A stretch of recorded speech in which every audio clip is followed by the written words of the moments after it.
பங்கு சந்தை மூலம் அதிக லாபம் பெறலாம் என்று போலி செயலி மூலம் ஆசை காட்டி புதுச்சேரி வாலிபரை ஏமாற்றி 54 லட்சம் ரூபாய் மோசடி செய்த ஆசாம் வாலிபரை இணையவழி போலீசார் கைது செய்து சிறையில் அடைத்தனர்.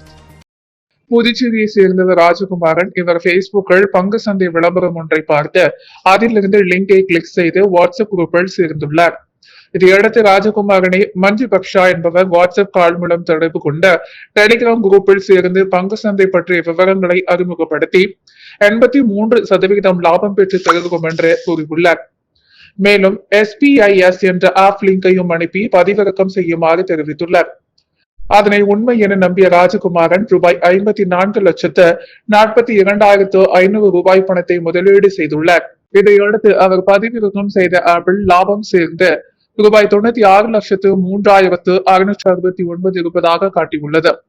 அந்த பணத்தை ராஜகுமாரன் எடுக்க முயன்ற போது முடியவில்லை. விசாரித்த பொழுது அது போலி பங்குச்சந்தை என்பது தெரிய வந்தது. அதிர்ச்சியடைந்த ராஜகுமாரன் உடனடியாக இது குறித்து புதுச்சேரி இணைய வழி காவல் நிலையத்தில் புகார் அளித்தார். விசாரணைகள் அசாம் மோரிகான் மாவட்டத்தைச் சேர்ந்த ஹஜிபுர் ரஹ்மான் என்பவர் இந்த மோசடியில் ஈடுபட்டது தெரிய வந்தது. உடனே அசாம் விரைந்து இணையவழி தனிப்படை போலீசார் ஹஜிபுர் ரஹ்மானை கைது செய்து புதுச்சேரி அழைத்து வந்தார்.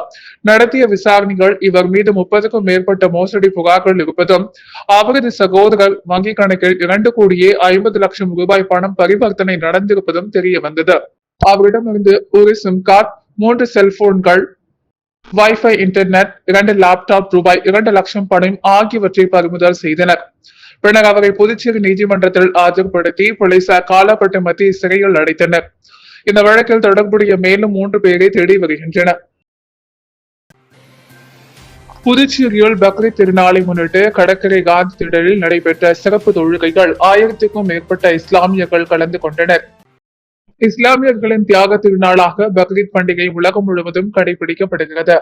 இதையடுத்து புதுச்சேரி தமிழ்நாடு தஃபீத் ஜமாத் கிளை சார்பில் கடற்கரை காந்தி திடலில் சிறப்பு தொழுகை நடைபெற்றது. இதில் 1000க்கும் மேற்பட்ட இஸ்லாமியர்கள் ஆண்கள், பெண்கள் மற்றும் குழந்தைகள் என கலந்து கொண்ட சிறப்பு தொழுகையில் ஈடுபட்டனர்.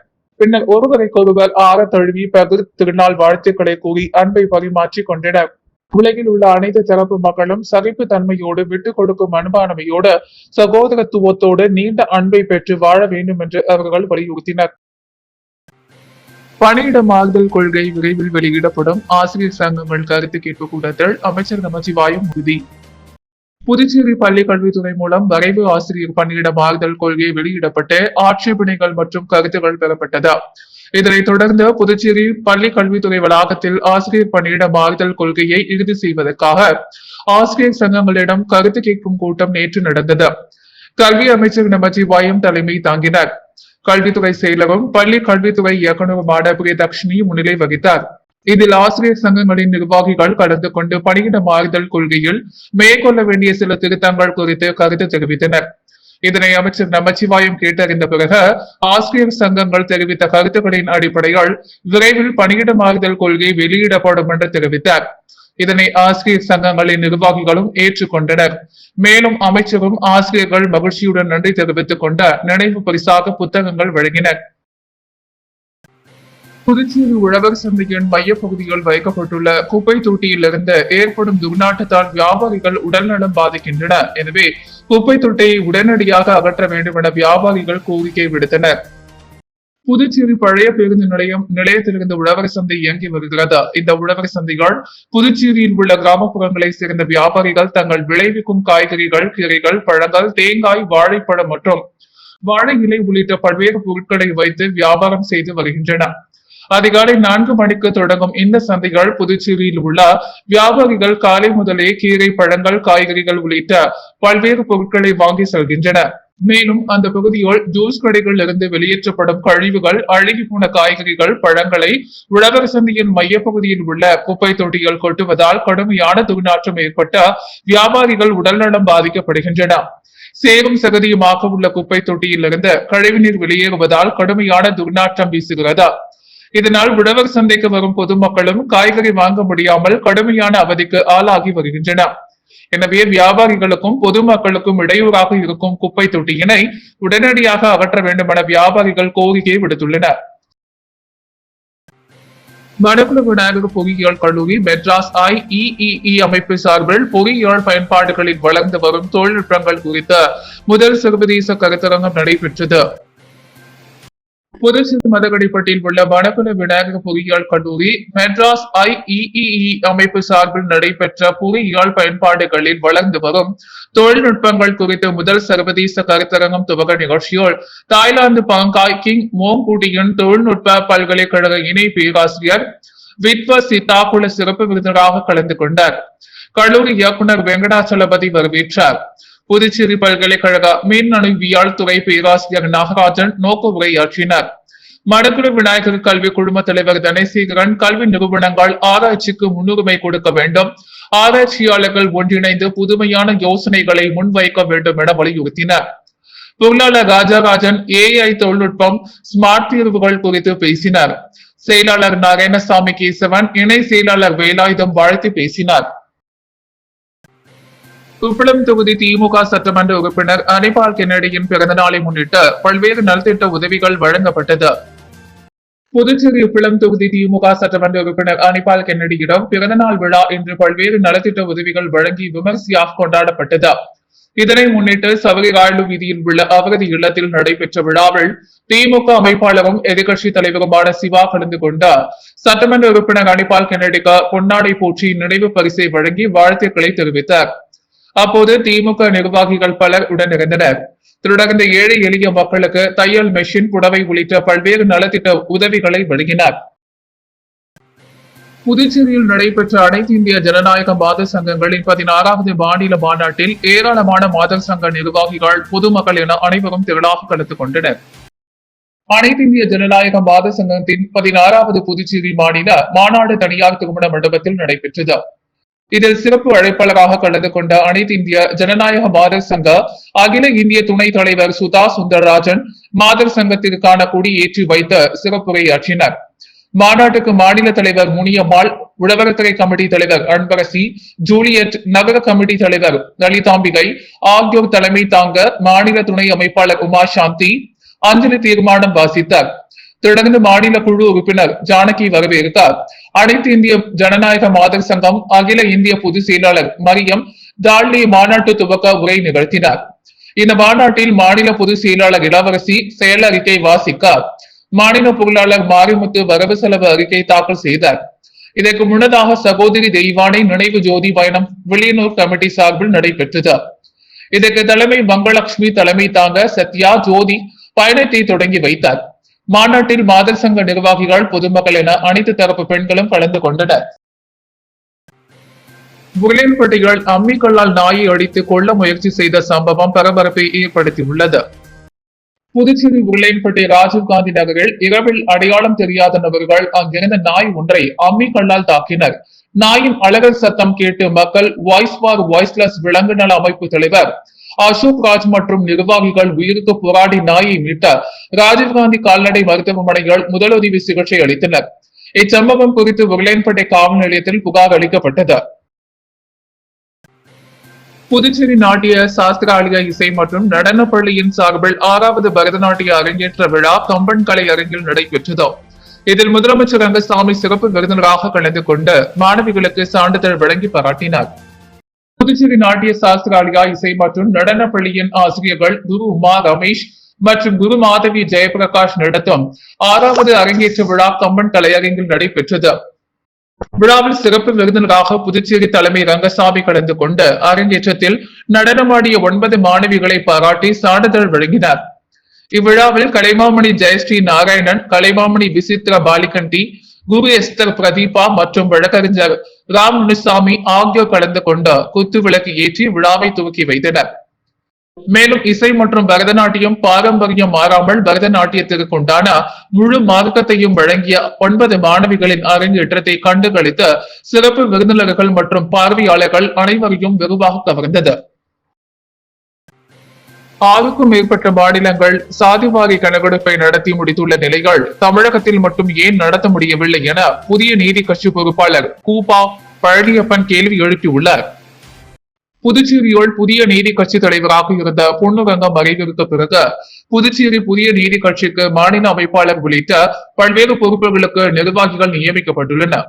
அதன்படி புதிய நீதி கட்சி புதுச்சேரி மாநில அமைப்பாளராக தேவநாதன், துணை அமைப்பாளராக கிருஷ்ணமூர்த்தி, பொதுச் செயலாளர் ராமராஜ், செயலாளர் பொன் நடராஜன், மகளிர் அணி தலைவியாக கலா, மகளிர் அணி துணை செயலாளராக நித்யா உள்ளிட்ட பல்வேறு பொறுப்புகளுக்கு நிர்வாகிகள் நியமிக்கப்பட்டுள்ளனர்.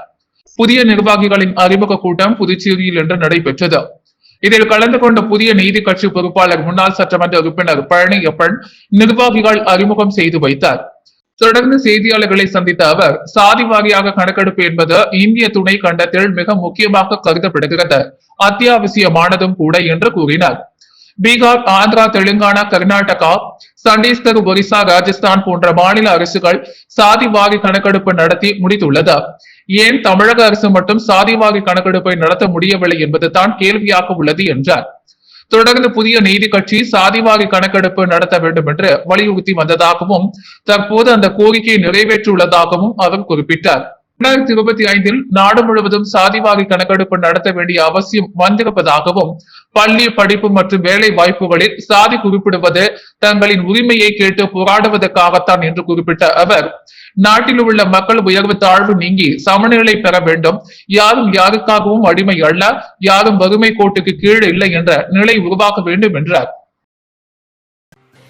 விளையாட்டுப்படை பாஜக தொகுதி பொறுப்பாளரும் மோடி மக்கள் சேவை மைய நிறுவனருமான பிரபுதாசனின் தந்தை ஆரிய பவன் குரூப் நிறுவனர் விக்ரம் நாயுடு நினைவு நாளை முன்னிட்டு பொதுமக்களுக்கு 6 இடங்களில் 1000க்கும் மேற்பட்டோருக்கு அன்னதானம் வழங்கப்பட்டது.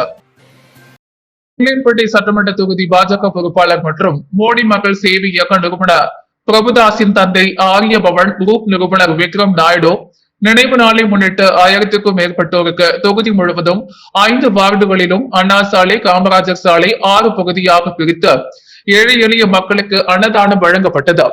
இதில் பன்னீர்செல்வம், பாரதிய ஜனதா கட்சி பொறுப்பாளர் கீதா, அசோக், பொன்னியம்மாள், சுமதி, செல்லா என்கிற ஜெயபால், குளத்துமேடு அம்பிகா, சரவணன், சூர்யா, ரமேஷ், ரவி மற்றும் பலர் கலந்து கொண்டு சிறப்பித்தனர். முன்னாள் முதல்வர் நாராயணசாமியின் பிறந்த நாளை முன்னிட்டு அவருக்கு காங்கிரஸ் கட்சி அரசு ஊழியர் பிரிவு பொறுப்பாளர் கலைமாமணி டாக்டர் நமச்சிவாயம் பொன்னாடை போற்றி வாழ்த்துக்களை தெரிவித்தார். புதுச்சேரி முன்னாள் முதல்வர் நாராயணசாமியின் பிறந்தநாள் விழா பல்வேறு நலத்திட்ட உதவிகள் வழங்கி விமர்சையாக கொண்டாடப்பட்டு வருகிறது. மேலும் அவருக்கு பல்வேறு கட்சியை சேர்ந்த நிர்வாகிகளும் வாழ்த்துக்களை தெரிவித்து வந்தனர். இந்நிலையில் இன்று இளையம்மன் கோவில் வீதியில் உள்ள அவரது இல்லத்தில் நடைபெற்ற விழாவில் முன்னாள் முதல்வர் நாராயணசாமிக்கு காங்கிரஸ் கட்சி அரசு ஊழியர் பிரிவு பொறுப்பாளர் கலைமாமணி டாக்டர் நமச்சிவாயம் பொன்னாடை போற்றி மடக்குளம் விநாயகர் ஆலயத்தில் தரிசித்து வந்த மாலை பிரசாதங்களை அவருக்கு வழங்கி பிறந்தநாள் வாழ்த்துக்களை தெரிவித்தார். அப்போது விஸ்வகர்மா அணி தலைவர் மோகன் உடனிருந்தார். அரியாங்குப்பம் பகுதியில் எழுந்தருளியுள்ள அருள்மிகு ஸ்ரீ திரௌபதி அம்மன் ஆலய தீமிதி பிரம்மோற்சவ விழா மிக சிறப்பாக நடைபெற்றது. அரியாங்குப்பம் பகுதியில் எழுந்தருளியுள்ள அருள்மிகு ஸ்ரீ திரௌபதி அம்மன் ஆலயத்தின் பிரம்மோற்சவ தீமிதி திருவிழா கடந்த மாதம் 20ஆம் தேதி கொடியேற்றத்துடன் துவங்கியது. தொடர்ந்து இவ்வாலயத்தில் சுவாமி வீதி விழா, திருக்கல்யாணம் உள்ளிட்ட நிகழ்ச்சிகள் நடைபெற்ற விழாவின் முக்கிய நிகழ்வான தீமிதி திருவிழா நேற்று மாலை நடைபெற்றது. முன்னதாக இவ்வாலயத்தில் காலை ஸ்ரீ வேத விநாயகர் கோவிலில் இருந்த புனித நீர் திரட்டி சிறப்பு அபிஷேகங்கள் செய்த அரவான் படுகளம் கொண்டு செல்லுதல், படுகளம் அமைத்தல், தீக்குழிக்கு அக்னி கொண்டு செல்லுதல் உள்ளிட்ட நிகழ்ச்சிகள் நடைபெற்ற மாலை சங்கராபரணி நதிக்கரையில் நீர் திரட்டி பூங்கரகம் ஜோடிக்கப்பட்ட மாட வீதிகளில் வீதி உலா வந்து தீக்குழி இறங்கி தீமிதி திருவிழாவில் மிக சிறப்பாக நடைபெற்றது. இதில் ஏராளமான பக்தர்கள் நோன்பு மேற்கொண்ட காப்பு கட்டி தீக்குழி இறங்கி தங்களது நேர்த்தி கடனை செலுத்தினர். இந்த நிகழ்ச்சியில் சிறப்பு விருந்தினர்களாக அரியாங்குப்பம் சட்டமன்ற உறுப்பினர் பாஸ்கர் என்கிற தட்சிணாமூர்த்தி, அரியாங்குப்பம் கொம்யூன் பஞ்சாயத்து முன்னாள் சேர்மன் ஆனந்தன், அதிமுக மாநில பொருளாளர் ரவி பாண்டுரங்கன், திமுக இலக்கிய அணி அமைப்பாளர் சிவசங்கரன், காங்கிரஸ் மாநில செயற்குழு உறுப்பினர் விஜயலட்சுமி ஜெயமூர்த்தி, முன்னாள் வட்டார காங்கிரஸ் தலைவர் சிவராமகிருஷ்ணன், முன்னாள் அறங்காவல குழு தலைவர் கிருஷ்ணமூர்த்தி, காங்கிரஸ் நிர்வாகிகள் சுவாமிநாதன், குகட், ராஜாராமன், அதிமுக நிர்வாகிகள் ராஜா, ஜீவா உள்ளிட்ட கட்சி நிர்வாகிகள் பலர் இவ்விழாவில் கலந்து கொண்டு சுவாமி தரிசனம் செய்து வழிபட்டனர். இந்நிகழ்ச்சிக்கான ஏற்பாடுகளை கோவில் நிர்வாக அதிகாரி அமுல் என்கிற கமலஜோதி, விழா குழுவினர்கள், உபயதாரர்கள், ஊர் பொதுமக்கள் ஆகியோர் இணைந்து செய்திருந்தனர். முதலியார்பேட்டையில் சிமெண்ட் சாலை அமைக்கும் பணியினை சட்டமன்ற உறுப்பினர் அசோக் பாபு பூமி பூஜை செய்து தொடங்கி வைத்தார். முதலியார்பேட்டை சட்டமன்ற தொகுதிக்குட்பட்ட உழந்தை கீரபாளையம் அய்யனார் கோயில் வீதி மற்றும் குறுக்கு வீதிகளுக்கு சிமெண்ட் சாலை மற்றும் வாய்க்கால் வசதி ஏற்படுத்திட சட்டமன்ற உறுப்பினர் அசோக் பாபு தொகுதி மேம்பாட்டு நிதியிலிருந்து 19,53,773 ரூபாய் பெறப்பட்டு பணிகள் தொடங்கப்பட்டது. இந்த பணிகளை சட்டமன்ற உறுப்பினர் அசோக் பாபு தலைமை தாங்கி பூமி பூஜை செய்து தொடங்கி வைத்தார். நிகழ்ச்சியில் நகராட்சி பொறியாளர் சிவபாலன், துணை பொறியாளர் வெங்கடாச்சலபதி, உதவி பொறியாளர் ரமேஷ் மற்றும் அரசு அதிகாரிகள் கலந்து கொண்டனர். புதுவையின் அன்றாட நிகழ்வுகளை காண பாண்டி ஹெட்லைன்ஸ் யூடியூப் சேனலை சப்ஸ்கிரைப் பண்ணுங்க. தொடர்ந்து எங்களுடன் இணைந்திருக்க பக்கத்தில் உள்ள பெல் பட்டனை பிரஸ் பண்ணுங்க. லைக் பண்ணுங்க, ஷேர் பண்ணுங்க. என்றும் உங்களுடன் பாண்டி ஹெட்லைன்ஸ்.